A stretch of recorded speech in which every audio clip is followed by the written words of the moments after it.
Bonjour tout le monde. Aujourd'hui, je vais vous expliquer comment faire baisser votre taux de cholestérol en modifiant certaines choses dans votre alimentation.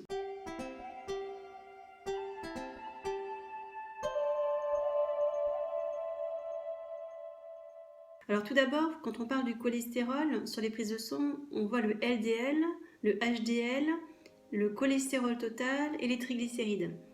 Les triglycérides, en fait, c'est une forme de stockage des graisses à partir du sucre. C'est lorsqu'on consomme soit trop de sucre, soit trop de fruits, soit trop d'alcool, ça peut faire augmenter les triglycérides. Donc ça, c'est vraiment indépendamment du cholestérol. Le cholestérol LDL, ce qu'on appelle le mauvais cholestérol, en fait, il ne devient dangereux que lorsqu'il s'oxyde. Sauf qu'on ne vérifie pas forcément sur la prise de sang si votre LDL est oxydé. Donc ça, c'est une prise de sang spéciale à vérifier si vous voulez vérifier votre risque cardiovasculaire. Le HDL, le bon cholestérol, lui, il est protecteur, mieux vaut en avoir un petit peu plus que la normale. Donc globalement, comment on va faire baisser le cholestérol? Il y a 4 façons de le faire baisser.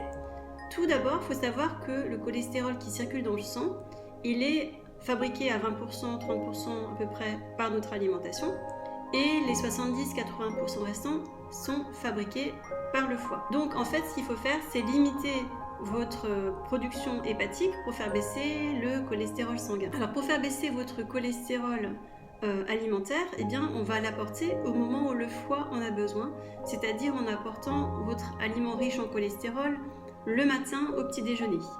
Donc on connaît en fait l'œuf qui est un aliment riche en cholestérol. Eh bien on va plutôt manger des œufs le matin au petit déjeuner, comme font les Allemands ou les Anglais. On peut également manger du fromage, du beurre le matin sur le pain, du jambon ou éventuellement de la charcuterie pour les fans de charcuterie. Mieux vaut mettre en fait le gras riche en cholestérol, les graisses animales le matin au petit-déj, de façon à ce que du coup votre foie produise moins de LDL cholestérol. Ça va faire baisser la production sanguine de cholestérol. Donc ça, c'est déjà une première technique, et surtout d'éviter le fromage le soir ou la charcuterie le soir, tout ce qui va être gras le soir, même le chocolat.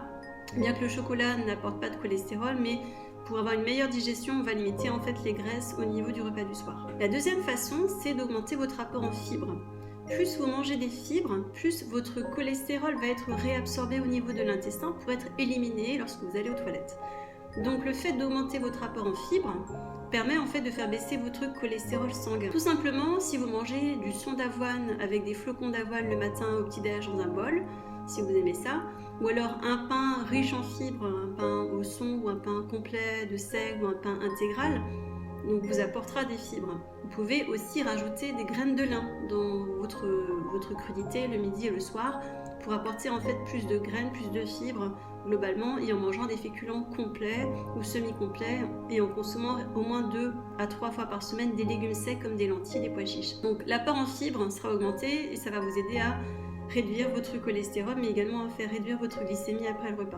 Ensuite, ce qu'il faut, c'est avoir suffisamment d'oméga 3 apportés par votre alimentation pour augmenter le HDL et du coup faire baisser le LDL cholestérol. Les oméga 3, on va tout simplement consommer 3 fois par semaine des poissons gras comme des sardines, maquereaux, saumon, anchois, harenton.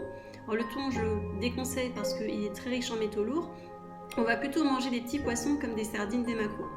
Et vous allez utiliser des huiles apportant des oméga 3 comme l'huile de noix, l'huile de colza, l'huile de caméline qu'on va utiliser crue sans les faire chauffer sur les crudités à raison de 2 à 3 cuillerées à soupe par jour d'huile de colza ou noix ou caméline.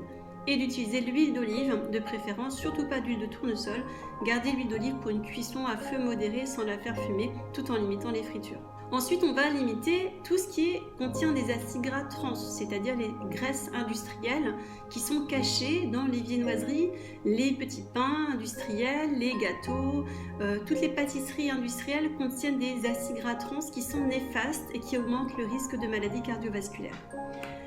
Donc voilà, en faisant toutes ces petites mises en place, du gras le matin, plus de fibres, un apport en oméga 3, et également en tenant compte en fait de votre production hépatique de cholestérol, vous allez réduire votre taux de cholestérol. Ah oui, encore une dernière chose, pour réduire la production hépatique de cholestérol, pour cela il faut que le cholestérol fonctionne bien, et pour qu'il fonctionne bien, mieux vaut perdre un petit peu de gras au niveau de la ceinture abdominale.